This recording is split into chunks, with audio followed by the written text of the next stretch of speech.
വിശദമായ വാർത്തയിലേക്ക്. ഗസയിൽ കൂട്ടക്കൊല തുടർന്ന് ഇസ്രായേൽ. ഗസയിൽ യുദ്ധം പുനരാരംഭിക്കാൻ ഇസ്രായേൽ തയ്യാറെടുക്കുന്നതായി റിപ്പോർട്ടുകൾ പുറത്തുവന്നു. ഖാൻ യൂനിസിൽ ഇന്ന് പകൽ മാത്രം 4 പേരെ ഇസ്രായേൽ കൊലപ്പെടുത്തി. ഇന്നലെ 30 പേരെ ഇസ്രായേൽ വധിച്ചിരുന്നു.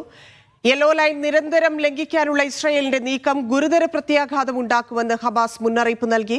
വെടിനിർത്തൽ നിരന്തരം ലംഘിക്കുന്ന ഇസ്രായേലിനെ തടയാൻ നടപടിയെടുക്കണമെന്ന് മധ്യസ്ഥരായ ഈജിപ്ത്, ഖത്തർ, തുർക്കി, US എന്നീ രാജ്യങ്ങളോട് ഹമാസ് ആവശ്യപ്പെട്ടു. MCA നാസർ ചേരുന്നുണ്ട്. നാസർ, കൂട്ടക്കുരുതി ഇസ്രായേൽ തുടർന്നുകൊണ്ടേയിരിക്കുകയാണ്. എത്ര പേരാണ് കഴിഞ്ഞ 24 മണിക്കൂറിനകം കൊല്ലപ്പെട്ടിരിക്കുന്നത്? എന്താണ് ഗസയിലെ ഇപ്പോഴത്തെ അവസ്ഥ? ഇതിന് ഒരുപക്ഷെ ഇന്നിപ്പോൾ 40ാം ദിവസത്തിലേക്ക് കടന്നിരിക്കുകയാണ് വെടിനിർത്തൽ. ഈ ഒരു ഘട്ടത്തിൽ ഏറ്റവും ശക്തമായിട്ടുള്ള ആക്രമണമാണ് ഇന്നലെയും ഇന്നുമായിട്ട് ഇസ്രായേൽ ഗസയുടെ വിവിധ ഭാഗങ്ങളിൽ തുടർന്നുകൊണ്ടിരിക്കുന്നത്. ഏതാണ്ട് 34 പേരാണ് ഇപ്പോൾ പിന്നിട്ട് 24 മണിക്കൂറിനുള്ളിൽ കൊല്ലപ്പെട്ടിരിക്കുന്നത്. ഇന്നിപ്പോൾ 4 പേർ വൈകിട്ട് മാത്രം നടന്ന ആക്രമണത്തിൽ ഖാൻ യൂനിസിൽ കൊല്ലപ്പെട്ടതായിട്ടുള്ള റിപ്പോർട്ടുകളാണ് ഏറ്റവും അവസാനം പുറത്തു വരുന്നത്. അതോടൊപ്പം തന്നെ റഫ, ഗസ സിറ്റി ഉൾപ്പെടെയുള്ള ഭാഗങ്ങളിലും ആക്രമണം തുടർന്നുകൊണ്ടിരിക്കുകയാണ്. ഇന്നലെ ലെബനാനിലെ പലസ്തീൻ അഭയാർത്ഥി ക്യാമ്പിന് നേരെ നടന്ന ആക്രമണത്തിൽ 14 പേരും കൊല്ലപ്പെട്ടിരുന്നു. ഇന്നും ലെബനാന് നേരെ 3 തവണ ആക്രമണം നടന്നതായിട്ടുള്ള റിപ്പോർട്ടുകൾ കൂടി പുറത്തു വരുന്നുണ്ട്. അപ്പം വളരെ ആസൂത്രിതമായി തന്നെ ഈ ആക്രമണ പരമ്പരകൾ തുടരുക. വെടിനിർത്തൽ നിലവിൽ വന്നപ്പോൾ ഒക്ടോബർ 10 മുതൽ ഇന്നിപ്പോൾ 40 ദിവസത്തിൽ എത്തി നിൽക്കുന്ന 400-ലധികം തവണയാണ് ഈ വെടിനിർത്തൽ വളരെ ആസൂത്രിതമായി തന്നെ ലംഘിക്കാനുള്ള നീക്കങ്ങൾ ഇസ്രായേലിൻ്റെ ഭാഗത്തുനിന്ന് ഉണ്ടായിരിക്കുന്നത്. ഇതിലൂടെ ഇസ്രായേൽ ലക്ഷ്യമിടുന്നത് തികച്ചും ഒരു അശാന്തി നിറഞ്ഞൊരു അന്തരീക്ഷം തന്നെ ഗസയിൽ തുടരണം. അങ്ങനെ അവിടെ ജീവിക്കാൻ കൊള്ളാത്ത ഒരു സ്ഥലമാണ് എന്ന് നിരന്തരമായിട്ട് പലസ്തീൻ ജനതയെ ഓർമ്മിപ്പിച്ചു കൊണ്ടിരിക്കണം. അങ്ങനെ ഭാവിയിൽ പൂർണ്ണമായിട്ടും അവിടെ നിന്ന് ഈ പലസ്തീൻ ജനതയെ പുറന്തള്ളാനുള്ള ഒരു നീക്കത്തിലേക്ക് അന്തർദേശീയ സമൂഹത്തെ കൊണ്ടുവരാനുള്ള ഒരു നീക്കത്തിൻ്റെ കൂടി ഭാഗമായിരിക്കാം ഈ ആക്രമണ പരമ്പരകൾ ഈ വെടിനിർത്തലിൻ്റെ ഒരു അവസ്ഥയിൽ പോലും ഇത്രയും ശക്തമായിട്ട് തുടരുന്നത്. ഇതിലേറ്റവും വൈരുദ്ധ്യമായിട്ട് നിലനിൽക്കുന്നത് ഇത്തരമൊരു വെടിനിർത്തൽ കരാറിലേക്ക് കാര്യങ്ങൾ കൊണ്ടുവന്നിരിക്കുന്ന അമേരിക്കൻ നേതൃത്വം ഈ തികഞ്ഞ വെടിനിർത്തൽ കരാർ ലംഘനങ്ങൾക്കെതിരെ അതിശക്തമായിട്ടുള്ള ഒരു പ്രതികരണം പോലും നടത്തിയിട്ടില്ല. നിരവധി തവണ അമേരിക്കൻ നേതൃത്വം ഇസ്രായേലിൽ എത്തുകയും നെതന്യാഹു ഉൾപ്പെടെയുള്ളവരുമായി ചർച്ച നടത്തിയിരുന്നു. പക്ഷേ അത്തരമൊരു ഘട്ടത്തിൽ പോലും ഈ വെടിനിർത്തൽ ലംഘനങ്ങളെ വിമർശിക്കാനോ അതിൽ നിന്ന് പിന്തിരിയാൻ ഇസ്രായേലിനെ പ്രേരിപ്പിക്കാനോ ഉള്ള ഒരു നീക്കവും ഉണ്ടായിട്ടില്ല. ഇപ്പോൾ യെല്ലോ ലൈൻ എന്ന ആ ഒരു നിർണ്ണയിക്കപ്പെട്ട ആ ഒരു പശ്ചാത്തലത്തിൻ്റെ പിറകിലേക്ക് ഇസ്രായേൽ സൈന്യം മാറിയിട്ടുണ്ട്. പക്ഷേ ഈ യെല്ലോ ലൈനും കടന്നുകൊണ്ടാണ് ഇപ്പോൾ ഇസ്രായേൽ ആക്രമണങ്ങൾ തുടരുന്നത്. അതുകൊണ്ട് തന്നെ നിരവധി ഫലസ്തീനികളാണ്, നിരപരാധികളായിട്ടുള്ള ഫലസ്തീനികളാണ് കൊല്ലപ്പെടുന്ന സാഹചര്യം ഉണ്ടായിരിക്കുന്നത്. ഈ അവസ്ഥ ഇനിയും തുടരുകയാണെങ്കിൽ ഇപ്പോൾ ഏർപ്പെടുത്തിയിരിക്കുന്ന ഈ വെടിനിർത്തൽ ഫലശൂന്യമായി മാറുമെന്ന ഒരു മുന്നറിയിപ്പാണ് ഇന്നിപ്പോൾ ഹമാസ് നൽകിയിരിക്കുന്നത്. മധ്യസ്ഥ രാജ്യങ്ങളോട് അതിശക്തമായിട്ടുള്ള ഒരു ഇടപെടൽ ഇക്കാര്യത്തിൽ നടത്തണമെന്ന ഒരു മുന്നറിയിപ്പ് കൂടി ഹമാസ് നൽകിയിട്ടുണ്ട്. അതല്ലാത്ത ഒരു സാഹചര്യത്തിലേക്ക് പോവുകയാണെങ്കിൽ തീർച്ചയായിട്ടും ഈ വെടിനിർത്തൽ കൂടുതൽ പ്രഹസനമായിട്ട് മാറും. അത് തികഞ്ഞ അരക്ഷിതാവസ്ഥയിലേക്ക് തന്നെ ഗസയിലെ സ്ഥിതിഗതികൾ എത്തിക്കുമെന്ന ഒരു മുന്നറിയിപ്പ് കൂടിയാണ് ഫലസ്തീൻ കൂട്ടായ്മകളും പോരാളി സംഘടനകളും ഇപ്പോൾ മധ്യസ്ഥ രാജ്യങ്ങൾക്കും അമേരിക്കക്കും നൽകിയിരിക്കുന്നത്. ധന്യ. മാത്രമല്ല ഇസ്രായേലിന്റെ ലക്ഷ്യം അത് നമുക്കറിയാം. അടുത്ത ഘട്ടം എന്നുള്ള രീതിയിൽ അതിന്റെ ചർച്ചകളിലേക്ക് കടക്കുമ്പോൾ കരാറുമായി ബന്ധപ്പെട്ട് മധ്യസ്ഥ ചർച്ചകൾ നടന്നപ്പോൾ തന്നെ മനസ്സിലാക്കിയതാണ് ഈ പദ്ധതിയിൽ എന്തൊക്കെയാണ് ഉൾപ്പെടുത്തുന്നത് എന്നുള്ളത്. സ്വാഭാവികമായിട്ടും ഹമാസിനെ സംബന്ധിച്ച് അതിലൊരു ആശങ്കയുണ്ടാകും. ലോകരാജ്യങ്ങളുടെ ഇടപെടൽ, ഇതിപ്പോൾ ഇത്ര ദിവസമായി ഈ കരാർ ലംഘനം ഉണ്ടായിട്ട് പോലും ഏത് തരത്തിലാണ് ഇടപെടൽ ഉണ്ടായത് എന്നുള്ളത് നമ്മൾ കണ്ടുകൊണ്ടിരിക്കുകയാണ്. അപ്പോൾ എന്തൊക്കെ ആശങ്കകളാണ് ഹമാസ് ഇതിൽ പങ്കുവച്ചിരിക്കുന്നത്? മാത്രമല്ല ഈ കാണുന്നത് ലോകം കണ്ടുകൊണ്ടിരിക്കുകയാണ്. മധ്യസ്ഥ രാജ്യങ്ങളുടെ പോലും ഇടപെടലില്ലാത്തതിന്റെ കാരണം എന്തായിട്ടാണ് മനസ്സിലാക്കുന്നത്? ഇതിൽ ഏറ്റവും പ്രധാനപ്പെട്ടത് മധ്യസ്ഥ രാജ്യങ്ങളായിട്ടുള്ള ഖത്തറും ഈജിപ്തും തുർക്കിയും അമേരിക്കയുമായിട്ട് നിരന്തരം ആശയവിനിമയം നടത്തുന്നുണ്ട്. കാരണം ഈ നിലവിലുള്ള ഈ അവസ്ഥ വളരെ ആവൽക്കരമായിട്ടുള്ള ഒരു അവസ്ഥയിലേക്ക് ഈ പശ്ചിമേഷ്യയെ ഗസയെ മാത്രമല്ല എത്തിക്കും. അതുകൊണ്ട് ശക്തമായിട്ടുള്ളൊരു ഇടപെടൽ ഉണ്ടാകണമെന്ന് ട്രംപ് ഉൾപ്പെടെയുള്ളവരെ മധ്യസ്ഥ രാജ്യങ്ങൾ അറിയിച്ചതായിട്ടുള്ള റിപ്പോർട്ടുകളുണ്ട്. പക്ഷേ ഇതൊക്കെ ആണെങ്കിൽ പോലും അമേരിക്കയുടെ ഭാഗത്തു നിന്ന് ശക്തമായിട്ടുള്ളൊരു പ്രതികരണം ഉണ്ടാകുന്നില്ല. അതുമാത്രമല്ല നേരത്തെ ട്രംപ് മുന്നോട്ട് വെച്ചിരിക്കുന്ന 20 ദിന പദ്ധതിയുമായി തന്നെ മുന്നോട്ട് പോകണം. കാരണം അങ്ങനെ ഈ വെടിനിർത്തൽ എന്നത് അതിൽ നിന്ന് പൂർണ്ണമായിട്ടും ഇസ്രായേൽ പിന്മാറുന്ന ഒരു സാഹചര്യം രൂപപ്പെടുത്തുക എന്നൊരൊറ്റ ലക്ഷ്യത്തിൽ ഊന്നിക്കൊണ്ടാണ് ഇപ്പോൾ അമേരിക്കൻ നേതൃത്വം മുന്നോട്ട് പോകുന്നത്. പക്ഷേ ഇസ്രായേലിനെ സംബന്ധിച്ചിടത്തോളം നിതാന്തമായിട്ടുള്ള നിരന്തരമായിട്ടുള്ള ഈ ആക്രമണ പരമ്പരകൾ തുടരുക ഒരു ഭാഗത്ത്, അതോടൊപ്പം തന്നെ നേരത്തെ വെടിനിർത്തൽ കരാറിൻ്റെ ഭാഗമായിട്ട് പറഞ്ഞിരുന്ന പല കാര്യങ്ങളും, പ്രത്യേകിച്ച് കൂടുതൽ ട്രക്കുകൾ അനുവദിക്കുക, കൂടുതൽ സഹായ വസ്തുക്കൾ നൽകുക, താൽക്കാലിക വസതികൾ നിർമ്മിക്കാനുള്ള സംവിധാനം ഒരുക്കുക, പുനർനിർമ്മാണവുമായി ബന്ധപ്പെട്ട പ്രക്രിയ വളരെ ത്വരിതഗതിയിലാക്കാനുള്ള നടപടി സ്വീകരിക്കുക എന്നതുൾപ്പെടെയുള്ള ആ വ്യവസ്ഥകളൊക്കെയും നഗ്നമായി തന്നെ ലംഘിക്കപ്പെടുന്ന ഒരു സാഹചര്യമാണ് ഈ ഒക്ടോബർ 10 മുതൽ തന്നെ നമ്മൾ കണ്ടുകൊണ്ടിരിക്കുന്നത്. ഇപ്പോൾ യൂണിസെഫിൻ്റെ ഏറ്റവും അവസാനത്തെ മുന്നറിയിപ്പ് വന്നിരിക്കുന്നത് അവിടുത്തെയുള്ള മാലിന്യ സംസ്കരണത്തിനുള്ള ഒരു സംവിധാനവും ഈ 40 ദിവസമായിട്ടും നടപ്പായിട്ടില്ല. അത് കുട്ടികൾ ഉൾപ്പെടെയുള്ളവരെ വലിയ തോതിൽ തന്നെ അവരുടെ ആരോഗ്യത്തെ ബാധിക്കുന്ന ഒരു സാഹചര്യം രൂപത്തിലേക്ക് മാറിയിരിക്കുന്നു. അതുകൊണ്ട് എത്രയും പെട്ടെന്ന് ഈ മാലിന്യ സംസ്കരണം നടക്കേണ്ടതുണ്ട്. അതിന് യന്ത്രങ്ങളും സൗകര്യങ്ങളും ആവശ്യമാണ്. പക്ഷേ അത് വിട്ടു നൽകാൻ ഇസ്രായേൽ നേതൃത്വം ഇനിയും തയ്യാറായിട്ടില്ല.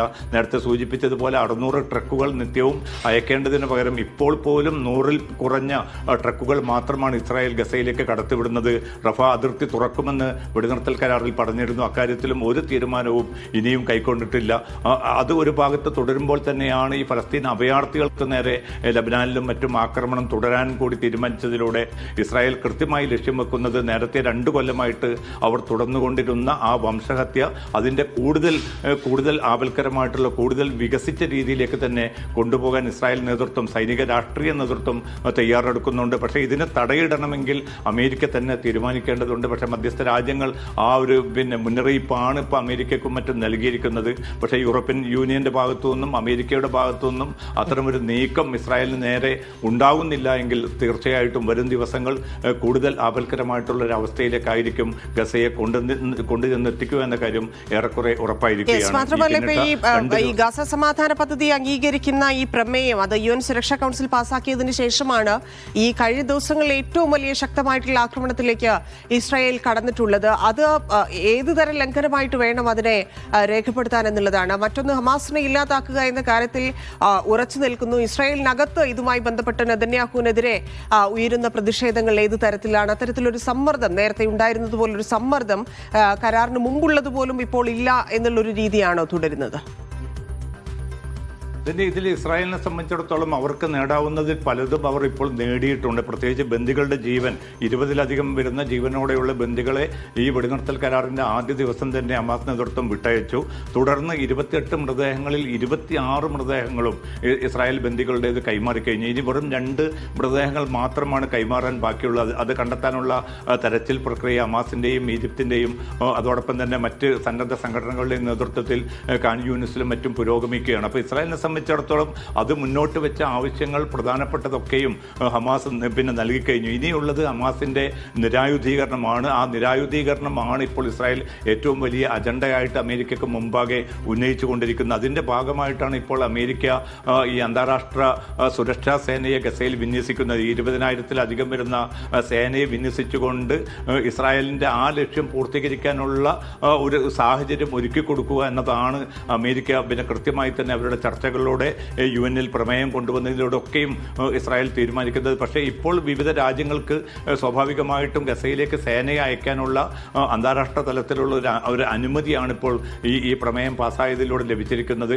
ചൈനയും റഷ്യയും ഒക്കെ വിട്ടുനിന്നു എങ്കിൽ പോലും അമേരിക്കയും മറ്റ് പല രക്ഷാസമിതിയിലെ രാജ്യങ്ങളും 12ഓളം രാജ്യങ്ങൾ പൂർണ്ണമായിട്ടും അതിനെ ശരിവെച്ചതോടുകൂടി അനുകൂലമായിട്ടുള്ള ഒരു സാഹചര്യം അമേരിക്കക്ക് ലഭിച്ചിരിക്കുകയാണ്. പക്ഷേ ഈ സേനാ വിന്യാസവുമായി ബന്ധപ്പെട്ട ചർച്ചകളാണ് ഇപ്പോൾ വിവിധ അറബ് രാജ്യങ്ങൾ അത് അംഗീകരിക്കാൻ സാധ്യതയുണ്ടോ എന്നുള്ളതാണ്. അതായത് ഇപ്പൊ രൂപീകരിക്കുന്നതിൽ അതിൽ ഇസ്രായേലിന്റെ സൈന്യവും ഉൾപ്പെടുന്നുണ്ട്. അത് ആവശ്യമില്ല, അത് വേണ്ട എന്നുള്ള തരത്തിലാണ് ഹമാസ് അതിനെ അറിയിച്ചിരിക്കുന്നത് എന്ന് മനസ്സിലാക്കുന്നു. അപ്പോൾ ആ രീതിയിൽ തന്നെ ആയിരിക്കുമോ ആ സൈനാ വിന്യാസത്തിൽ ഇസ്രായേലിന്റെ സൈനികരെ ഒഴിവാക്കാനുള്ളൊരു സാധ്യത, ഇല്ലെങ്കിൽ ഹമാസിന്റെ ആവശ്യം അംഗീകരിക്കാനുള്ളൊരു സാധ്യത കാണുന്നുണ്ടോ?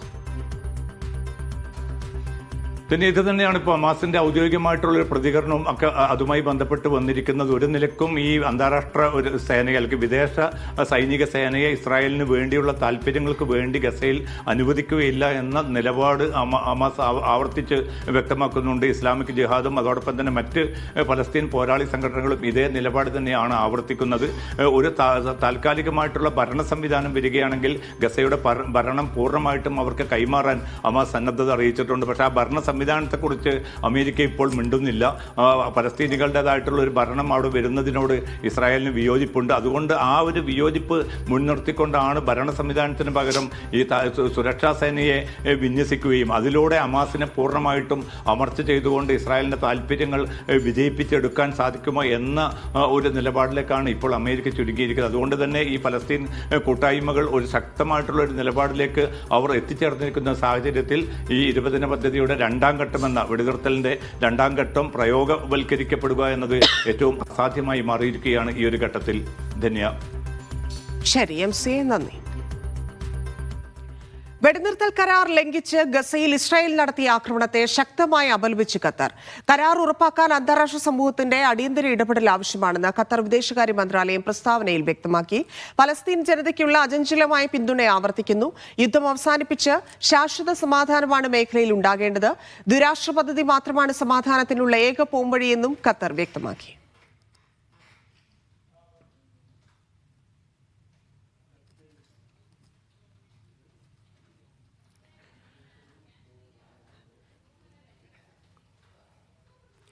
$2.25 ലക്ഷം കോടി മൂല്യം വരുന്ന കരാറുകൾ ഒപ്പിട്ട് സൗദി കിരീടാവകാശിയുടെ US സന്ദർശനത്തിന് സമാപനം. AI, പ്രതിരോധം, ഊർജം എന്നീ മേഖലകളിലാണ് കരാർ. ഇരു രാഷ്ട്രങ്ങളും തമ്മിലെ ബന്ധം ശക്തമാക്കുന്നതായിരുന്നു കൂടിക്കാഴ്ചകൾ. സൗദി കിരീടാവകാശിയെ USന്റെ ബിസിനസ് പങ്കാളിയാക്കിയതിന് തുല്യമാണ് കരാറെന്ന് US മാധ്യമങ്ങളും വിശേഷിപ്പിച്ചു.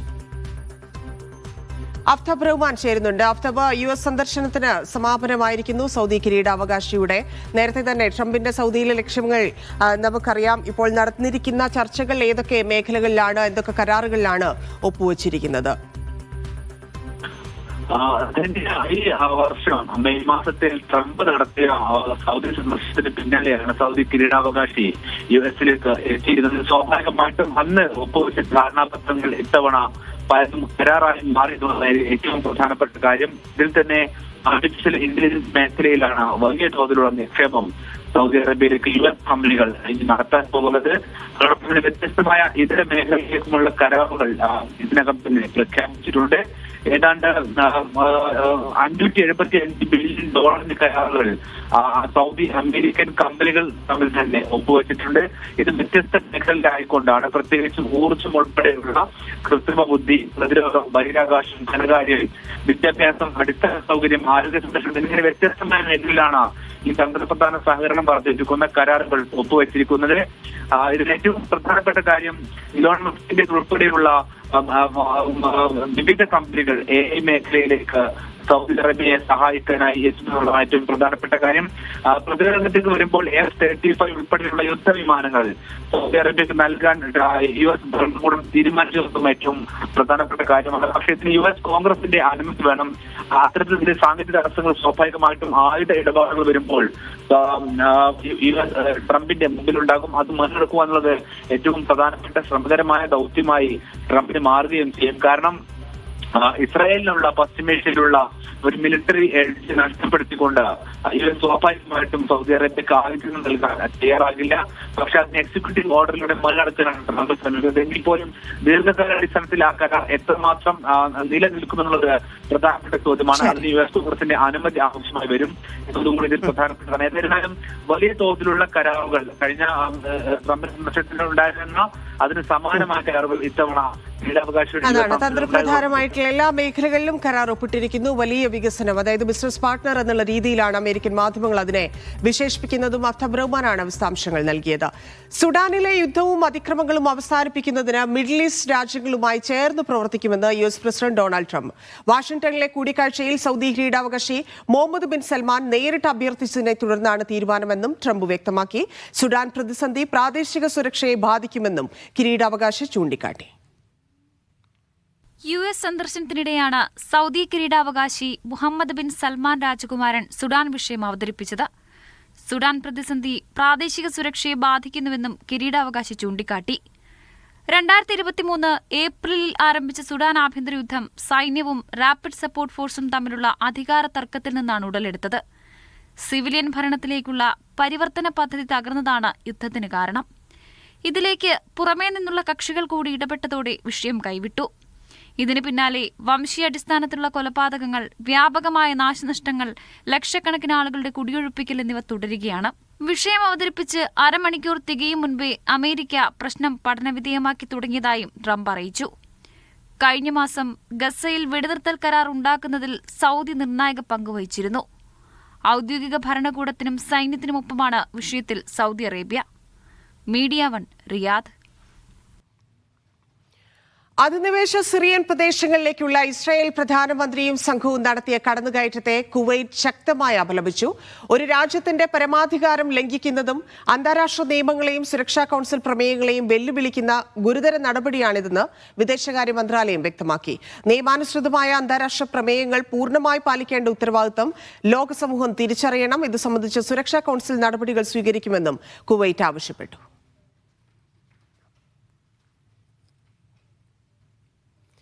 ഒമാന്റെ 55ാം ദേശീയ ദിനം ആഘോഷങ്ങൾക്ക് തുടക്കമായി. മസ്കറ്റിലെ ഫത്തഹ് സ്ക്വയറിൽ നടന്ന ഗ്രാൻഡ് മിലിറ്ററി പരേഡിൽ സുൽത്താൻ ഹൈതം ബിൻ താരിഖ് സല്യൂട്ട് സ്വീകരിച്ചു. ആഘോഷങ്ങൾക്ക് മാറ്റുകൂട്ടി സലാലയിലും മസ്കറ്റിലും സീബിലും കരിമരുന്ന് പ്രയോഗവും നടന്നു.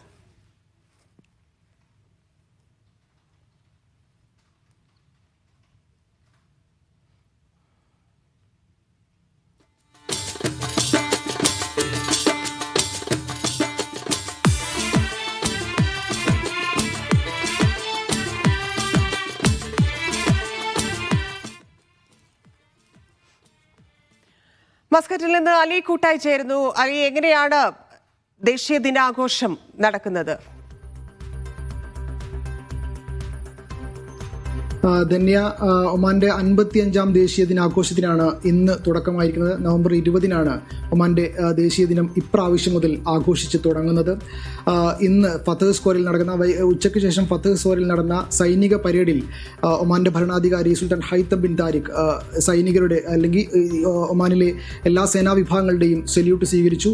നേവി ഓഫ് ഒമാൻ, അതുപോലെ തന്നെ റോയൽ ഒമാൻ പോലീസ്, സുൽത്താന്റെ സായുധ സേന തുടങ്ങി എല്ലാ സേനാ വിഭാഗങ്ങളും ഇന്ന് ഫത്തഹ് സ്ക്വയറിൽ അണിനിരന്നിരുന്നു. അത് കൂടാതെ തന്നെ ഒമാന്റെ പരമ്പരാഗത നൃത്തങ്ങളും അതുപോലെ തന്നെ പാട്ടുകളും ഉൾപ്പെടുത്തിക്കൊണ്ടുള്ള പരിപാടികളും ഇന്ന് ഫത്തഹ് സ്ക്വയറിൽ നടന്നിരുന്നു.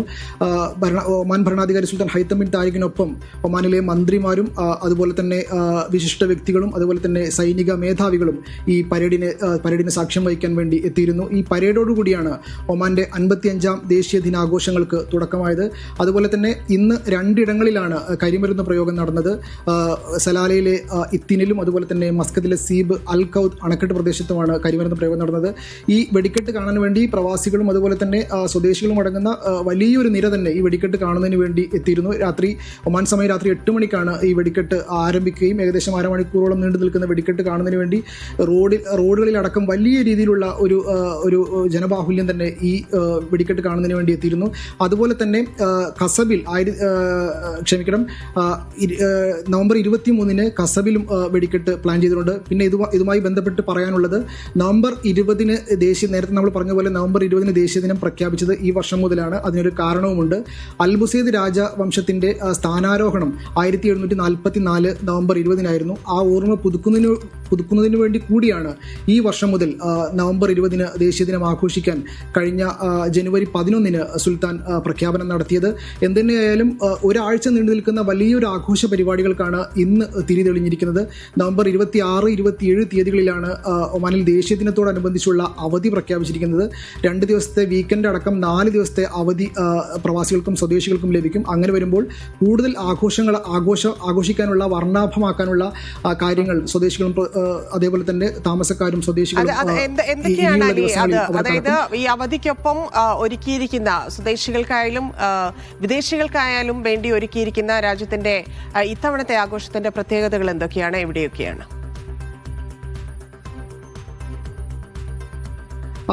നമ്മൾ നേരത്തെ പറഞ്ഞതുപോലെ തന്നെ 2 സ്ഥലത്തെ കരിമരുന്ന് പ്രയോഗമാണ് ഇന്ന് നടന്നതെങ്കിലും നാളെ ഖുറം ബീച്ചിൽ കൂടി കരിമരുന്ന് പ്രയോഗം നടത്താൻ വേണ്ടി ഒമാൻ ഭരണാധികാരികൾ അത് സംബന്ധിച്ച് സർക്കുലർ പുറപ്പെടുവിച്ചിട്ടുണ്ട്. വലിയ രീതിയിലാണ് ഈ പരിപാടിയിലേക്ക് ആളുകൾ എത്തി തുടങ്ങുന്നത്. അതുപോലെ തന്നെ ഒമാനിലെ മത്ര സ്ക്വയറിലടക്കം വിവിധ പരിപാടികൾ ആസൂത്രണം ചെയ്തിട്ടുണ്ട്. അതുപോലെ തന്നെ നാളെ നാവിക കപ്പലുകളുടെ ഒരു വലിയ ഒരു നാവിക കപ്പലുകളുടെ ഒരു ആഘോഷം തന്നെ നാളെ നടത്തുന്നുണ്ട്. അതായത് GCC രാജ്യങ്ങളിലെ നാവിക കപ്പലുകളുടെ ഒരു പ്രദർശനം പരേഡാണ് നാളെ നടക്കുന്നത്. എന്തിനായാലും GCC രാജ്യങ്ങളിലെ നാവിക കപ്പലുകൾ ഏതാനും ദിവസങ്ങൾക്ക് മുമ്പ് തന്നെ ഒമാനിൽ എത്തിയിരുന്നു. ഈ പരേഡിനോടനുബന്ധിച്ച് വെറും പരേഡ് മാത്രമല്ല, ലേസർ ഷോ, അതുപോലെ തന്നെ വെടിക്കെട്ട് തുടങ്ങിയ പരേഡുകളും ഈ നാവിക പ്രദർശന കപ്പലുകളുടെ പ്രദർശനവുമായി ബന്ധപ്പെട്ട് ഒരുക്കിയിട്ടുണ്ട്. ഈ പരിപാടിയിലും സുൽത്താൻ ഹൈത്തം ബിൻ താരിഖ് അധ്യക്ഷത വഹിക്കും തന്നെയാണ്. ശരി അലി.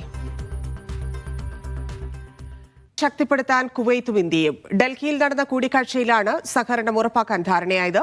കുവൈത്തിലെ ഇന്ത്യൻ അംബാസിഡർ മെഷാൽ അൽ ഷമാലിയും ഇന്ത്യൻ ധനകാര്യ മന്ത്രാലയത്തിലെ അഡീഷണൽ സെക്രട്ടറിയും FATF ഇന്ത്യ വിഭാഗം മേധാവി ദിവാകർനാഥ് മിശ്ര തുടങ്ങിയവരും കൂടിക്കാഴ്ചയിൽ പങ്കെടുത്തു. കള്ളപ്പണം വെളുപ്പിക്കൽ, ഭീകര ധനസഹായം എന്നിവ തടയുന്നതിനുള്ള നിരവധി നിയമപരിഷ്കാരങ്ങൾ കുവൈറ്റ് നടപ്പാക്കിയതായി അൽ ഷമാലി അറിയിച്ചു. സാമ്പത്തിക വിവരങ്ങൾ പരസ്പരം കൈമാറുന്നതിനായി ഇരു രാജ്യങ്ങളും കഴിഞ്ഞ ജൂലൈയിൽ ഒപ്പുവെച്ച ധാരണാപത്രവും ഇരുവിഭാഗവും അവലോകനം ചെയ്തു.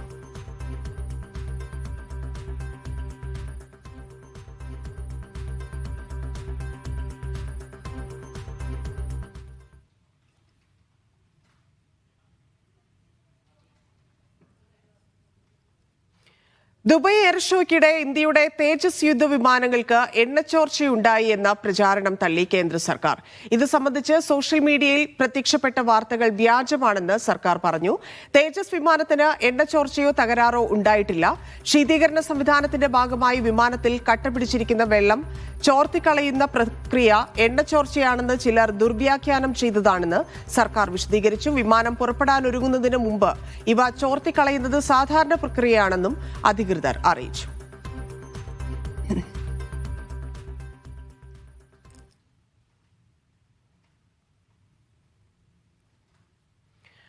ശതകോടീശ്വരൻ ഇലോൺ മസ്കുമായി ചേർന്ന് വമ്പൻ AI പദ്ധതിക്ക് തുടക്കമിടാനൊരുങ്ങി സൗദി അറേബ്യ.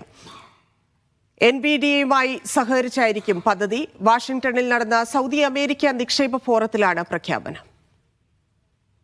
സൗദി ഡബിൾ സ്മാർട്ടാകാൻ ഒരുങ്ങുകയാണ്. സൗദിയുടെ ഹ്യൂമൻ AI, NVIDIA തുടങ്ങിയവയുമായി സഹകരിച്ച് മസ്കിന്റെ വമ്പൻ പദ്ധതികൾ സൗദിയിൽ നടപ്പാക്കും. സൗദി കിരീടാവകാശിയുടെ സന്ദർശനത്തിന്റെ ഭാഗമായി വാഷിംഗ്ടണിൽ നടന്ന സൗദി അമേരിക്ക നിക്ഷേപ ഫോറത്തിലാണ് പ്രഖ്യാപനം. 500 മെഗാവാട്ട് ശേഷിയുള്ള ഭീമൻ ആർട്ടിഫിഷ്യൽ ഇന്റലിജൻസ് പദ്ധതിയായിരിക്കും നടപ്പാക്കുക. രാജ്യത്ത് AI ടെക്നോളജികൾക്കായുള്ള ക്ലസ്റ്ററുകൾ നിർമ്മിക്കുകയാണ് ലക്ഷ്യം. പദ്ധതിയുടെ ഭാഗമായി സൗദിയുടെ സഹകരണത്തോടെ കമ്പ്യൂട്ടറുകൾ നിർമ്മിക്കാനും പദ്ധതിയുണ്ട്. AI സാങ്കേതിക വിദ്യയുടെ വികസനത്തിൽ പുതിയ പദ്ധതി സൗദി അറേബ്യയെ മുൻനിരയിലെത്തിക്കുമെന്നാണ് പ്രതീക്ഷ. Mishal Cherpulassery, media 1, Riyadh.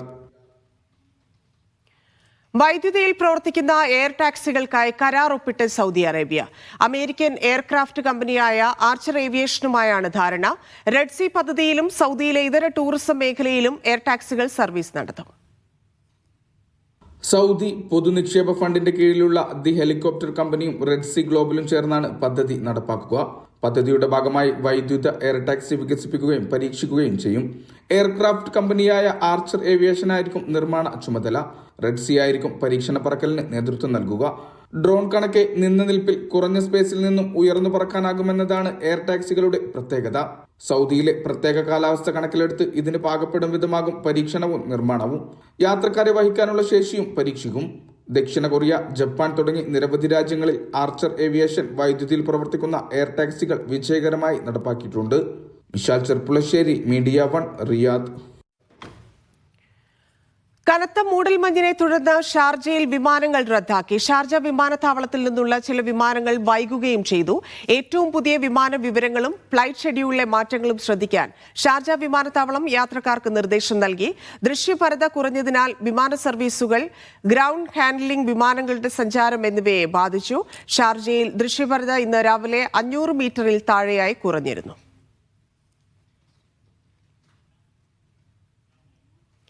Kuwait fourth ring റോഡിൽ പുതിയ മേൽപ്പാലങ്ങൾ വരുന്നു. ഫോർത്ത് റിംഗ് റോഡിൽ 16 കാൽനട പാലങ്ങൾ സ്ഥാപിക്കുന്നതിന് മുനിസിപ്പാലിറ്റി അംഗീകാരം നൽകിയതായി ആക്ടിംഗ് ഡയറക്ടർ ജനറൽ എഞ്ചിനീയർ മനൽ അൽ അസ്പോർ പറഞ്ഞു. ലിഫ്റ്റുകൾ, റാമ്പുകൾ, ആഭ്യന്തര മന്ത്രാലയം നിശ്ചയിച്ചിട്ടുള്ള സുരക്ഷാ മാനദണ്ഡങ്ങൾ എന്നിവ നിർദ്ദിഷ്ട രൂപകൽപ്പനകളിൽ ഉറപ്പാക്കിയിട്ടുണ്ട്. Public authority for roads and transportation, general traffic department എന്നിവയുമായി ഏകോപിപ്പിച്ചാണ് പാലങ്ങൾക്കായുള്ള സ്ഥലങ്ങൾ തെരഞ്ഞെടുത്തത്. ദോഹ ഫിലിം ഫെസ്റ്റിവലിന് വർണ്ണാഭമായ തുടക്കം. അറബ് താരങ്ങളുടെ റെഡ് കാർപ്പറ്റ് വാക്കോടെയാണ് മേളയ്ക്ക് തുടക്കമായത്. വിദ്യാഭ്യാസ മന്ത്രി ലുൽബ അൽ ഖാദർ അടക്കമുള്ളവരും ഉദ്ഘാടനത്തിനെത്തി. ദോഹ ഫിലിം ഇൻസ്റ്റിറ്റ്യൂട്ട് സംഘടിപ്പിക്കുന്ന ഒന്നാമത്തെ ദോഹ ഫിലിം ഫെസ്റ്റിവലിന് ഖത്താറിൽ തുടക്കമായിരിക്കുകയാണ്. ഈ DFFന് ഇന്ന് ഒരുപാട് ആളുകളാണ്, ലോകത്തുടനീളമുള്ള ഒരുപാട് താരങ്ങളാണ് ഈ ഇന്നത്തെ റെഡ് കാർപ്പറ്റിലെത്തിയത്. അന്താരാഷ്ട്ര പ്രശസ്തരായ സംവിധായകർ, അതുപോലെ നടീനടന്മാർ ഒക്കെ ഇന്ന് ഈ റെഡ് കാർപ്പറ്റിലെത്തുകയുണ്ടായി. ഈ ഒന്നാമത്തെ DFF ആണ്, ദോഹ ഫിലിം ഫെസ്റ്റിവലാണ് ഇന്ന് ഖത്താറിലെ ഈ കൾച്ചറൽ വില്ലേജിൽ അരങ്ങേറുന്നത്. ഇവിടെ ഇന്ന് ഉദ്ഘാടന ചിത്രം ആയി പ്രദർശിപ്പിക്കുന്നത് തുനീഷ്യൻ സംവിധായിക കൗസർ ബിൻഹാനിയുടെ the voice of Hind Rajab എന്നാണ്. ഇസ്രായേൽ ആക്രമണത്തിൻ്റെ പെട്ടുപോയ ഒരു കുട്ടിയുടെ കഥ പറയുന്ന ചിത്രമാണത്. അതുപോലെ DFF നവംബർ 20 മുതൽ 28 വരെയാണ് ഇവിടെ അരങ്ങേറുന്നത്. ആകെ 97 ചിത്രങ്ങൾ ഈ മേളയിൽ പ്രദർശിപ്പിക്കുന്നു. 62 രാഷ്ട്രങ്ങളിൽ നിന്നുള്ള പ്രാതിനിധ്യമുണ്ട്. അതുപോലെ തന്നെ DFFൽ ഇന്ന് വന്ന നിരവധി ദാന ഫർദാൻ അടക്കമുള്ള സംഗീത ലോകത്തെ വളരെ പ്രമുഖരായിട്ടുള്ള ആളുകൾ, അതുപോലെ അറബ് ലോകത്തെ നിരവധി നടീനടന്മാരൊക്കെ ഇന്നത്തെ ഈ റെഡ് കാർപ്പറ്റിൽ കടന്നു പോവുകയുണ്ടായി. അതുപോലെ ഈ DFFൻ്റെ ഏറ്റവും വലിയ സവിശേഷത എന്ന് പറയുന്നത് സുഡാനിലെയും അതുപോലെ ഫലസ്തീനിലെയും ഗസയിലെയും ഒക്കെ കഥ പറയുന്ന നിരവധി ചിത്രങ്ങൾ ഇതിൽ പ്രദർശിപ്പിക്കുന്നുണ്ട് എന്നുള്ളതാണ്. അതിൽ പ്രധാനപ്പെട്ട ചിത്രങ്ങൾ ഫലസ്തീൻ സംവിധായകരായ താർസാൻ, അതുപോലെ അറബ് നാസർ എന്നിവരുടെ ഒരു സംയുക്ത ചിത്രമായ once upon a time in Gaza ഇവിടെ പ്രദർശിപ്പിക്കുന്നുണ്ട്. അതുപോലെ Palestine filmmaker Kamal Ali ജാഫറിയുടെ വിത്ത് ഹസൻ ഇൻ ഗാസ എന്ന് പറയുന്ന മറ്റൊരു ചിത്രം കൂടി ഇവിടെ പ്രദർശിപ്പിക്കുന്നു. ഇങ്ങനെ അറബ് ലോകത്തെയും അതുപോലെ സുഡാനിൽ നിന്നുള്ള ഖാർത്തൂം എന്ന് പറയുന്ന ചിത്രം പ്രദർശിപ്പിക്കുന്നു. സംഘർഷബാധിത പ്രദേശങ്ങളിലെയും അതുപോലെ ലോകത്തുടനീളമുള്ള മനുഷ്യരുടെ വേദന കാണുന്ന നോവ് നിറഞ്ഞ കാഴ്ചകൾ, അവരുടെ ദൃശ്യങ്ങൾ ഒക്കെ പകർത്തുന്ന ചലച്ചിത്രമേളയാണ് DFFിലൂടെ ദോഹ വേദിയാകുന്നത്. ഏതായാലും ഇന്ന് മേളയ്ക്ക് തുടക്കം കുറിച്ചു കഴിഞ്ഞു. ഇനി വരുന്ന 5 ദിവസങ്ങൾ അന്താരാഷ്ട്ര സിനിമയുടെ ജാലകത്തിലേക്ക് മിഴി തുറക്കുന്നതായിരിക്കും. ദോഹയിലെ ഖത്താറ വില്ലേജിൽ നിന്ന് അബ്ബാസ് മുഹമ്മദ്, മീഡിയ 1. സൗദി ദമ്മാമിൽ വാഹനം ഓടിക്കുന്നതിനിടെ ഹൃദയാഘാതത്തെ തുടർന്ന് പ്രവാസി മലയാളി മരിച്ചു. കോട്ടയം മണർകാട് സ്വദേശി ലിബു തോമസ് വർഗീസാണ് മരിച്ചത്. ട്യൂഷന് പോയ മക്കളെ തിരികെ എത്തിക്കാനായി പോകുന്നതിനിടയിലായിരുന്നു ഹൃദയാഘാതമുണ്ടായത്.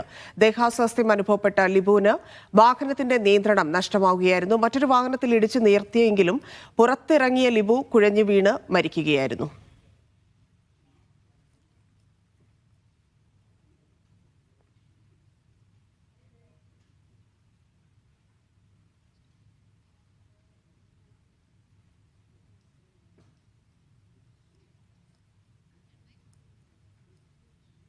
മറ്റു വാർത്തകൾ ഇടവേളയ്ക്ക് ശേഷം.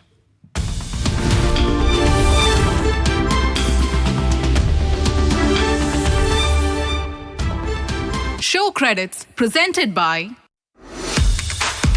ABC Cargo and Courier, #1 in GCC. Powered by Al Ansari Exchangeലൂടെ പണം അയക്കൂ, വിജയിക്കൂ. Jetto T1 car. Taste happiness. Uncle J's Cornflakes. In association with Al Rahi കരിപ്പൊടികൾ ചേർക്കൂ, പാചകം എളുപ്പമാക്കൂ. Al Rahi, taste of delights. Hot Pack, we never let you down. STC Bank. One app that takes you further. Mercado, delight in every bite. ആരും കൊതിച്ചു പോകും. വിൻസ്മേറ.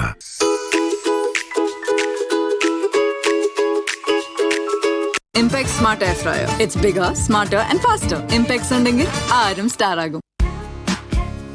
രുചികരമായ ഭക്ഷണം, അത് മനസ്സുകളെ ഒന്നാക്കും. നെല്ലറ. ABC Cargo and Courier, #1 in GCC. രുചികരമായ ഭക്ഷണം ഇനി നിമിഷങ്ങൾക്കുള്ളിൽ. Al Rahi കരിപ്പൊടികൾ ചേർക്കൂ, പാചകം എളുപ്പമാക്കൂ. Al Rahi, taste of delights. STC Bank. Send your international transfer instantly anywhere.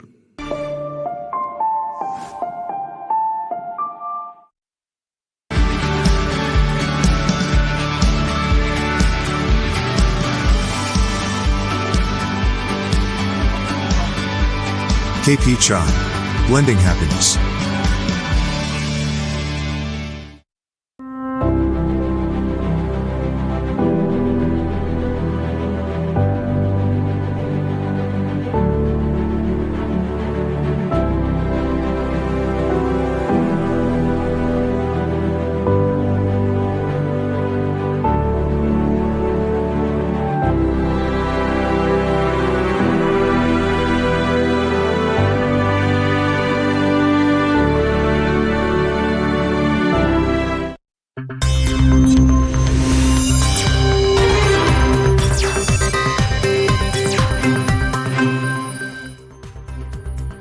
സൗദിയിൽ മീഡിയ വൺ സംഘടിപ്പിക്കുന്ന മീഡിയ വൺ മബ്രൂക്ക് ഗൾഫ് ടോപ്പേഴ്സിന് ജിദ്ദയിൽ നാളെ തുടക്കമാകും.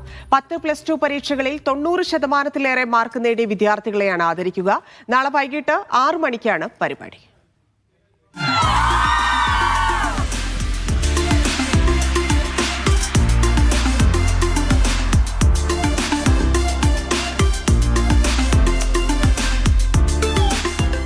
സൗദിയിലെ ദമാം, റിയാദ്, യാംബു എന്നിവിടങ്ങൾക്ക് ശേഷമാണ് മബ്രൂക്ക് Gulf ടോപ്പേഴ്സിന് Jeddah വേദിയാവുന്നത്.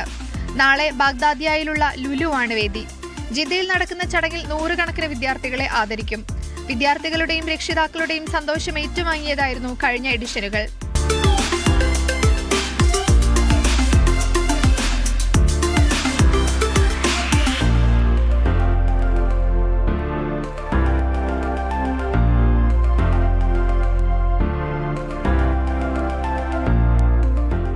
Media one for this wonderful effort. ഇത് വളരെയധികം എൻകറേജിംഗ് ആണ്, എസ്പെഷ്യലി നമ്മുടെ ഗൾഫ് റീജിയനിലെ കുട്ടികൾക്ക് ഒരു എക്സ്പോഷറൊക്കെ കുറവുള്ള ഒരു കാര്യം നമുക്ക് എല്ലാവർക്കും അറിയാവുന്നതാണ്. അപ്പോൾ നമ്മൾ വീടിൻ്റെ ഉള്ളിൽ തന്നെ ഇരിക്കുന്ന കുട്ടികൾക്ക് ഇങ്ങനത്തെ ഒരു അവാർഡ് ഫംഗ്ഷൻ ഒരു നല്ലൊരു എക്സ്പോഷറാണ്. ഞങ്ങൾ പാരൻസിൻ്റെ ഇതിന് വളരെയധികം ഞങ്ങൾ താങ്ക്ഫുൾ ആണ് മീഡിയ വണ്ണും അതിൻ്റെ ബാക്കിലുള്ള ഹോൾ ടീമിനും.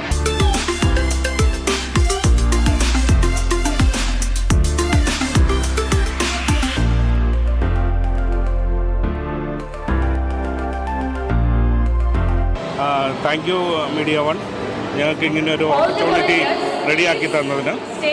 അത് കുട്ടികൾക്ക് അതൊരു വലിയ അപ്രീഷിയേഷനാണ്. വളരെ നന്ദിയുണ്ട്. എല്ലാ ആശംസകളും.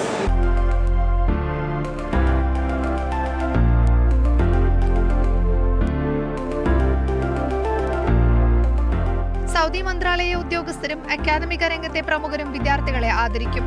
വൈകിട്ട് 6 മണിക്ക് വിദ്യാർത്ഥികൾക്ക് രജിസ്റ്റർ ചെയ്ത ഹാളിൽ പ്രവേശിക്കാം. നേരത്തെ ഓൺലൈൻ വഴി രജിസ്റ്റർ ചെയ്തവർക്കാണ് പ്രവേശനം. Media one Jeddah. ദേശീയ ദിനത്തോടനുബന്ധിച്ച് ദേശീയ പേയ്മെന്റ് കാർഡായ മാൽ കാർഡുമായി സെൻട്രൽ ബാങ്ക് ഓഫ് ഒമാൻ. ഒമാന്റെ ഡിജിറ്റൽ ട്രാൻസ്ഫോർമേഷന്റെ ഭാഗമായിട്ടുള്ളതാണ് ഈ സംരംഭം. എന്താണ് മാൽ കാർഡ്, ഗുണങ്ങൾ എന്തെല്ലാമാണ്? സാമ്പത്തിക വിദഗ്ധൻ അഡ്വക്കേറ്റ് മധുസൂദൻ പറയും. കാർഡ് എന്ന് പറയുന്നത് ഒമാന്റെ സ്വന്തം പേയ്മെന്റ് കാർഡാണ്. ഡിജിറ്റൽ പണമിടപാട് മേഖലയിൽ സ്വയം പര്യാപ്തത കൈവരിക്കുന്നതിന് ഒമാൻ വിഷൻ 2040 2040 ഭാഗമായി ഫാസ്റ്റർ ക്യാഷ് ട്രാൻസാക്ഷൻ അല്ലെങ്കിൽ ക്യാഷ്ലെസ് ട്രാൻസാക്ഷൻ എന്ന ഉദ്ദേശം മുൻനിർത്തിയാണ് ഗവൺമെൻറ് മാൽ കാർഡുകൾ പുറത്തിറക്കിയിരിക്കുന്നത്.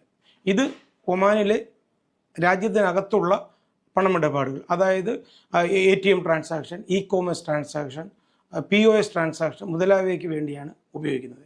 നിലവിൽ വിദേശ കാർഡുകൾക്കാണ് രാജ്യത്തിനകത്തുള്ള പണമിടപാടുകൾക്ക് വേണ്ടി ഉപയോഗിക്കുന്നത്. ഇതിന് പകരമായിട്ടായിരിക്കും ഈ മാൽ കാർഡുകൾ വരുന്നത്. ഇത് ഉപഭോക്താവിനെ സംബന്ധിച്ചിടത്തോളം വളരെയധികം പ്രയോജനമുള്ളൊരു കാര്യമാണ്. ഇത്തരം മാൽ കാർഡുകൾക്ക് യാതൊരുവിധ ചാർജസും ഉണ്ടായിരിക്കുന്നതല്ല. അപ്പോൾ കാർഡുകൾ ഇഷ്യൂ ചെയ്യുമ്പോഴോ അല്ലെങ്കിൽ റിന്യൂ ചെയ്യുമ്പോഴോ അല്ലെങ്കിൽ ആനുവൽ ചാർജസോ ഇത്തരം കാർഡുകൾക്ക് ഇല്ല എന്നുള്ളത് എടുത്തു പറയേണ്ട ഒരു കാര്യമാണ്. ഒരു ഡെബിറ്റ് അല്ലെങ്കിൽ പ്രീപെയ്ഡ് കാർഡുകളാണ്. അപ്പോൾ എല്ലാ കസ്റ്റമേഴ്സിനും ഒരു നിശ്ചിത കാലയളവുകൾക്കുള്ളിൽ എല്ലാ ബാങ്കുകളും നിലവിലുള്ള കാർഡുകൾ റീപ്ലേസ് ചെയ്ത് ഈ മാൽ കാർഡുകൾ ഇഷ്യൂ ചെയ്യുന്നതാണ്. ഈ കാർഡുകൾ രാജ്യത്തിനകത്തുള്ള ട്രാൻസാക്ഷന് നിർബന്ധമായിട്ടും ഉപയോഗിക്കേണ്ടി വരും. കാരണം അല്ലാത്ത പക്ഷം കൂടുതൽ ചാർജുകൾ വരും. അതുകൊണ്ട് ഇവിടെയുള്ള പ്രവാസികളും അല്ലാത്തുള്ള ആൾക്കാരും ഒരു ഫേസ്ഡ് മാനറിൽ ബാങ്കുകൾ ഈ നിലവിലുള്ള കാർഡുകൾ യാതൊരു ചിലവുമില്ലാതെ റീപ്ലേസ് ചെയ്ത് കൊടുക്കുന്നതാണ്. ഭിന്നശേഷിക്കാരായ നിർധനർക്ക് ഉംറ നിർവഹിക്കാനുള്ള അവസരമൊരുക്കി KMCC Saudi Dammam central committee. കേരളത്തിൽ നിന്നുള്ള 40 പേർക്കാണ് അവസരം. സംഘം ഈ മാസം 23-ന് കോഴിക്കോട് നിന്ന് യാത്ര തിരിക്കും. വനിതകളും വിദ്യാർത്ഥികളും അടങ്ങുന്നതാണ് തീർത്ഥാടക സംഘം. ഭിന്നശേഷിക്കാരായ വിശ്വാസികൾക്ക് KMCC ഒരുക്കുന്ന മേഴ്സി മിഷൻ പദ്ധതിയുടെ ഭാഗമായുള്ള ആദ്യ ഉംറ സംഘം ഈ മാസം 23-ന് യാത്ര തിരിക്കുമെന്ന് സംഘാടകർ വാർത്താസമ്മേളനത്തിൽ അറിയിച്ചു. KMCC ദമാം സെൻട്രൽ കമ്മിറ്റിയാണ് പദ്ധതി ഒരുക്കുന്നത്. കേരളത്തിലെ വ്യത്യസ്ത ജില്ലകളിൽ നിന്നുള്ള 40 പേരാണ് സംഘത്തിലുള്ളത്. കോഴിക്കോട് നിന്നും യാത്ര തിരിക്കുന്ന സംഘം മദീനയിലേക്കാണ് ആദ്യം എത്തുക. മേഴ്സി മിഷൻ എന്ന KMCCയുടെ ജീവകാരുണ്യ പ്രവർത്തനത്തിൻ്റെ പുതിയൊരു ഏടാണ് ഞങ്ങളിവിടെ തുറക്കാൻ പോകുന്നത്. 40ഓളം അംഗപരിമിതരായിട്ടുള്ള ആളുകളെ ഉംറയിലേക്ക് എത്തിക്കുന്ന ഈ ഒരു ചടങ്ങാണ് 23-ാം തീയതി ഇൻഷാ അല്ലാഹ് കോഴിക്കോട് എയർപോർട്ടിൽ നിന്ന് ഇങ്ങോട്ട് പറന്നെത്തുന്നത്. അവരെ സ്വീകരിക്കാൻ വേണ്ടി ദമാമിലെ മക്കയിലെയും മദീനയിലെയും KMCC പ്രവർത്തകർ സന്നദ്ധരായിട്ടുണ്ട്. 3 ദിവസത്തെ മദീന സന്ദർശനത്തിന് ശേഷം തീർത്ഥാടകർ മക്കത്തേക്ക് തിരിക്കും. നവംബർ 23-ന് കാലിക്കറ്റ് എയർപോർട്ടിനടുത്തുള്ള അഫ്രാദ് ഹോട്ടലിൽ വെച്ച് മുസ്ലിം ലീഗ് നേതാക്കളുടെയും KMCC പ്രവർത്തകരുടെയൊക്കെ സാന്നിധ്യത്തിൽ അവർക്ക് നല്ലൊരു യാത്രയപ്പോട് കൂടിയാണ് അവർ അവിടുന്ന് മദീനത്തേക്ക് പുറപ്പെടുന്നത്. ഇവിടെ നേരെ അവർ മദീനത്തേക്കാണ് വരുന്നത്. മദീനത്ത് ഇൻഷാ അല്ലാഹ് അവർക്കുള്ള സ്വീകരണം മദീന KMCCയുടെ നേതൃത്വത്തിലായിരിക്കും ഉണ്ടായിരിക്കുക. ഉംറ നിർവഹിച്ച് ഈ മാസം 30-ന് തന്നെ തീർത്ഥാടകർ നാട്ടിലേക്ക് മടങ്ങും. തീർത്ഥാടകർക്കുള്ള യാത്രയപ്പിന് ദമാമിൽ നിന്നുള്ള 100ഓളം KMCC ഭാരവാഹികളും പ്രവർത്തകരും മക്കയിലെത്തുമെന്നും സംഘാടകർ പറഞ്ഞു. ഭാരവാഹികളായ സൈനു കുമളി, മുജീബ് കൊളത്തൂർ, അസ്ലം കൊളക്കോടൻ, മഹ്മൂദ് പൂക്കാട്, ഖാദർ അണങ്കൂർ, ഷിബിലി ആലിക്കൽ എന്നിവർ വാർത്താസമ്മേളനത്തിൽ പങ്കെടുത്തു. Media 1 Dammam. സൗദിയിലെ അൽ ഖസീമിൽ night double sports club cricket tournament സംഘടിപ്പിച്ചു. 2 ആഴ്ചകളിലായി ബുറൈദയിലെ ഫ്ലൈഡൈറ്റ് സ്റ്റേഡിയത്തിലായിരുന്നു മത്സരം. ഖസീമിൽ നിന്ന് 8 ടീമുകൾ പങ്കെടുത്ത മത്സരത്തിൽ ടീം ബറ്റാലിയൻ നേതാക്കളായി. ടൈറ്റാൻ ബുറൈദയാണ് റണ്ണറപ്പ്. നവാസ് പള്ളിമുക്ക് മത്സരം ഉദ്ഘാടനം ചെയ്തു. അബ്ദു കേച്ചേരി, അൻസാ തോപ്പിൽ, താഹിർ അരീക്കോട്, ഉനൈസ് ഗൾഫ് ട്രാവൽ, മനുരാജ് എന്നിവർ നേതൃത്വം നൽകി.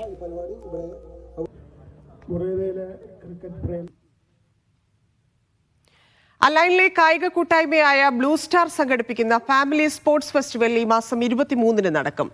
അലൈൻ ജൂനിയർ സ്കൂളിലാണ് വേദി. ഡിസംബർ 1-ന് അലൈൻ യൂണിവേഴ്സിറ്റി സ്റ്റേഡിയത്തിൽ മെഗാ ഫെസ്റ്റ് നടക്കുമെന്ന് സംഘാടകർ അറിയിച്ചു. 56 ഇനങ്ങളിലായി 3000-ഓളം പേർ മത്സരങ്ങളിൽ മാറ്റുരയ്ക്കും. 4 മുതൽ 60 വരെ പ്രായമുള്ളവർക്ക് പങ്കെടുക്കാം.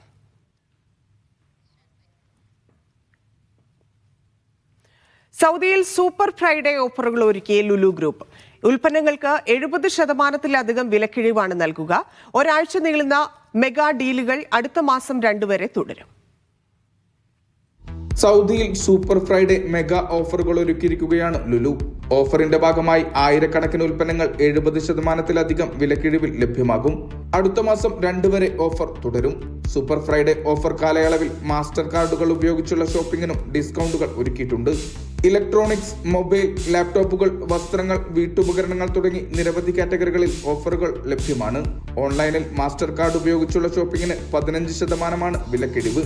ഈ മാസം 25 വരെയുള്ള തീയതികളിൽ 350 റിയാലിനോ അതിൽ കൂടുതലോ തുകക്ക് ഷോപ്പിംഗ് നടത്തുന്നവർക്കാണ് ഈ ഡിസ്കൗണ്ട് ലഭിക്കുക. മാസ്റ്റർ കാർഡ് ഓഫ്ലൈൻ ഇടപാടുകൾക്ക് അധികമായി 10% ഓഫർ ലഭിക്കും. കുറഞ്ഞത് 1000 റിയാലിന് സാധനങ്ങൾ വാങ്ങുന്നവർക്ക് ഇതിലൂടെ 150 റിയാൽ വരെ ലാഭിക്കാനാകും.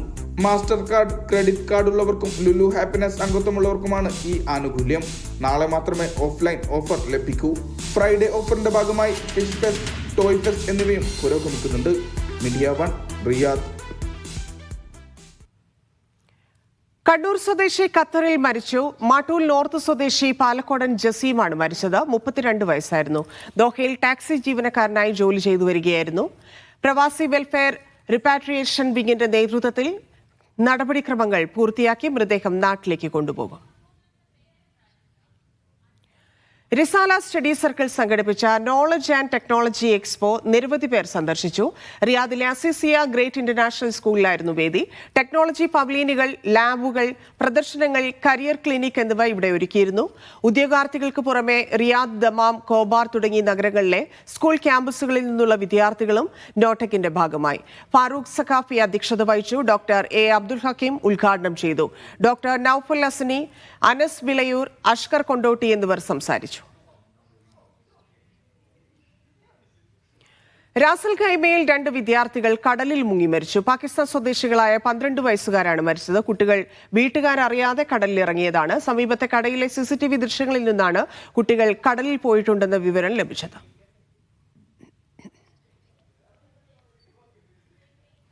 റാസൽ ഖൈമ വിമാനത്താവളത്തിൽ പുതിയ VVIP ടെർമിനൽ നിർമ്മിക്കുന്നു. ദുബായ് എയർ ഷോയിൽ ഇത് സംബന്ധിച്ച കരാറിൽ ഒപ്പുവച്ചു. ഫാൽക്കൺ എക്സിക്യൂട്ടീവ് ഏവിയേഷനുമായാണ് കരാർ. VVIP ടെർമിനലിനൊപ്പം സ്വകാര്യ വിമാനങ്ങൾ നിർത്തിയിടാനുള്ള പ്രൈവറ്റ് ജെറ്റ് ഹാങ്ങറും റാസൽ ഖൈമ എയർപോർട്ടിൽ നിർമ്മിക്കാൻ പദ്ധതിയുണ്ട്. 1500 ചതുരശ്ര അടി വിസ്തൃതിയിലായിരിക്കും VVIP ടെർമിനൽ. 8000 ചതുരശ്ര മീറ്റർ വിസ്തൃതിയിലാണ് പ്രൈവറ്റ് ജെറ്റ് ഹാങ്ങർ നിർമ്മിക്കുക.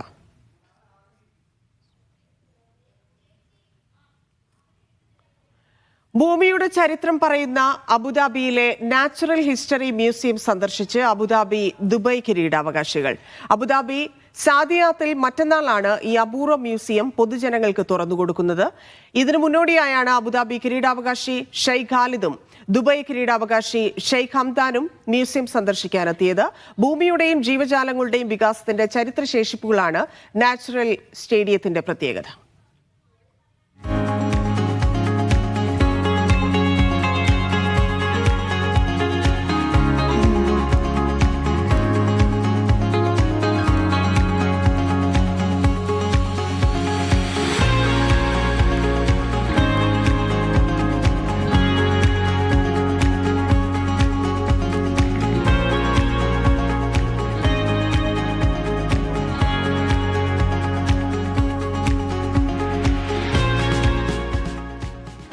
UAE നടക്കുന്ന Asian cricket council under-19 premier കപ്പിൽ ബഹ്റൈൻ ടീമിന്റെ നായകനായി മലയാളി താരം മുഹമ്മദ് ബാസിൽ. പാലക്കാട് സ്വദേശികളായ ഹക്കീം, ഷഫ്ന ദമ്പതികളുടെ മകനാണ് ഈ യുവതാരം. ഇന്ത്യൻ സ്കൂളിലെ +2 വിദ്യാർത്ഥിയാണ് മുഹമ്മദ് ബാസിൽ. കഴിഞ്ഞ വർഷം ദുബൈയിൽ നടന്ന ഗൾഫ് ക്രിക്കറ്റ് ടൂർണമെന്റിൽ ബഹ്റൈൻ ദേശീയ ടീം അംഗമായിരുന്നു ബാസിൽ. അബുദാബി സായിദ് വിമാനത്താവളത്തിൽ വന്നിറങ്ങുന്ന അന്താരാഷ്ട്ര യാത്രികർക്ക് 10 GB സിം കാർഡ് സൗജന്യം. അബുദാബി സായിദ് അന്താരാഷ്ട്ര വിമാനത്താവളത്തിൽ വന്നിറങ്ങുന്ന അന്താരാഷ്ട്ര യാത്രികർക്ക് 10 GB സിം കാർഡ് സൗജന്യമായി നൽകും. 24 മണിക്കൂർ സാധുതയുള്ളതാണ് സിം കാർഡ്. യാത്രക്കാർക്ക് ആവശ്യ ഓൺലൈൻ സേവനങ്ങൾ എളുപ്പത്തിൽ ലഭ്യമാക്കാനാണ് ഈ സൗകര്യം. സംവിധാനമൊരുക്കാൻ അബുദാബി എയർപോർട്ട്സും ടെലികോം ഭീമനായ ENUAE കമ്പനിയും കരാറിൽ ഒപ്പുവച്ചു. മാപ്പുകൾ, റൈഡ് ബുക്ക് ചെയ്യൽ, പേയ്മെന്റുകൾ, മെസ്സേജിംഗ്, അബുദാബി പാസ് പോലുള്ള ആവശ്യ ഓൺലൈൻ സേവനങ്ങൾ എളുപ്പത്തിൽ നേടാൻ ഈ സംവിധാനത്തിലൂടെ സാധിക്കും. ലോകത്തെ ഏറ്റവും വേഗത്തിൽ വളരുന്ന വ്യോമയാന കേന്ദ്രങ്ങളിലൊന്നാണ് സായിദ് അന്താരാഷ്ട്ര വിമാനത്താവളം. 30-ലധികം എയർലൈനുകൾ വഴി 100-ലധികം ലക്ഷ്യസ്ഥാനങ്ങളിലേക്ക് ഇവിടെ നിന്ന് സർവീസുകളുണ്ട്.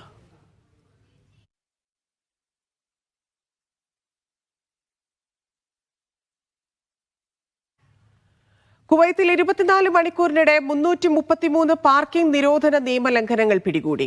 കുവൈത്തിൽ 24 മണിക്കൂറിനിടെയാണ് ഇത്രയധികം നിയമലംഘനങ്ങൾ പിടികൂടിയത്. ജനറൽ ട്രാഫിക് ഡിപ്പാർട്ട്മെന്റാണ് നടപടി സ്വീകരിച്ചത്.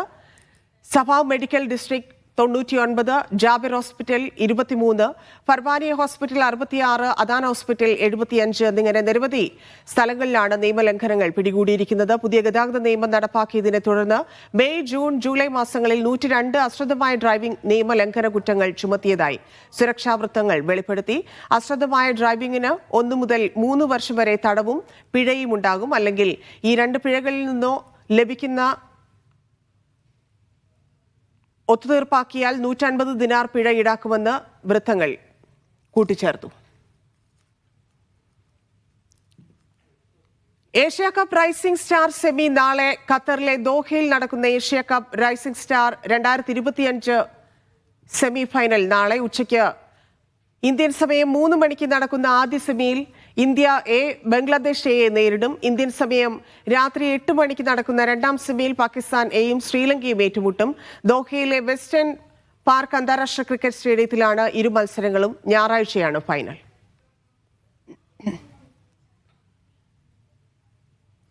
സൗദി കിരീടാവകാശിയുടെ US സന്ദർശനം. അമേരിക്ക സൗദി നിക്ഷേപ ഫോറത്തിൽ $270 ബില്യൺ നിക്ഷേപം. തന്ത്രപ്രധാന കരാറുകളിലും ധാരണ.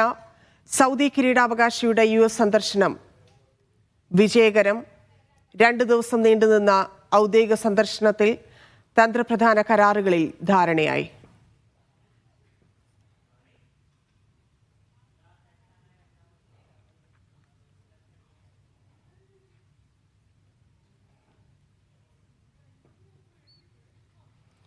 UAE ശൈത്യകാലത്തെ ഏറ്റവും കുറഞ്ഞ താപനില അല്ലൈനിൽ. നഗരത്തിൽ 7.8 ഡിഗ്രി സെൽഷ്യസ് താപനിലയാണ് രേഖപ്പെടുത്തിയത്. തണുത്തുറഞ്ഞിരിക്കുകയാണ് നഗരം. ദേശീയ കാലാവസ്ഥാ കേന്ദ്രം പറയുന്നതനുസരിച്ച് അല്ലൈനിലെ റക്നയിൽ രാവിലെ 7 മണിക്ക് താപനില ഏറ്റവും കുറഞ്ഞ നിലയിലെത്തി.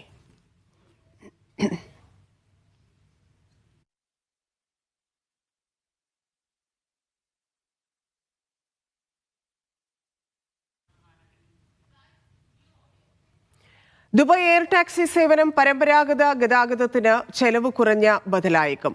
എയർ ടാക്സി നിരക്കുകൾ ഊബർ, കരീം എന്നിവയ്ക്ക് തുല്യമായേക്കുമെന്ന് RTA CEO പറഞ്ഞു. ഈ സേവനത്തിന് വില ഇതുവരെ അന്തിമമാക്കിയിട്ടില്ലെങ്കിലും നിലവിൽ ദുബായിലെ ഹെലികോപ്റ്ററുകളെക്കാൾ കുറഞ്ഞ നിരക്കായിരിക്കും ആദ്യം ഈടാക്കുകയെന്ന് RTAയുടെ public transport agency CEO Ahmed Behroozian അറിയിച്ചു. ഇത് താമസക്കാർക്കും സന്ദർശകർക്കും കൂടുതൽ അഫോർഡബിൾ ആയിരിക്കുന്ന ഓപ്ഷനാകും. നഗരത്തിൽ പൊതുഗതാഗത ശൃംഖലയിൽ ബസ്സുകൾ, മെട്രോ, ടാക്സികൾ എന്നിവയ്ക്കൊപ്പം എയർ ടാക്സികളെ കൂടി സമന്വയിപ്പിക്കാനുള്ള ദുബായിയുടെ വിശാല തന്ത്രത്തിന്റെ ഭാഗമായാണ് സേവനം. ബഹ്റൈനിൽ തൊഴിൽ കരാർ പൂർത്തിയാകുന്നതിന് മുൻപ് മതിയായ മുന്നറിയിപ്പില്ലാതെ പിരിച്ചുവിട്ട പ്രവാസി തൊഴിലാളിക്ക് 1500 ബഹ്റൈൻ ദിനാറിലധികം നഷ്ടപരിഹാരം നൽകാൻ ലേബർ കോടതി കമ്പനിയോട് ഉത്തരവിട്ടു. തൊഴിലാളിയെ പിരിച്ചുവിട്ടത് ശരിയായ നടപടിക്രമങ്ങൾ പാലിക്കാതെയാണെന്ന് കോടതി കണ്ടെത്തി. തൊഴിലാളിയുടെ മടക്ക വിമാന ടിക്കറ്റിന്റെ ചിലവും കോടതി ഫീസും അഭിഭാഷകന്റെ ചിലവുകളും കമ്പനി വഹിക്കണം.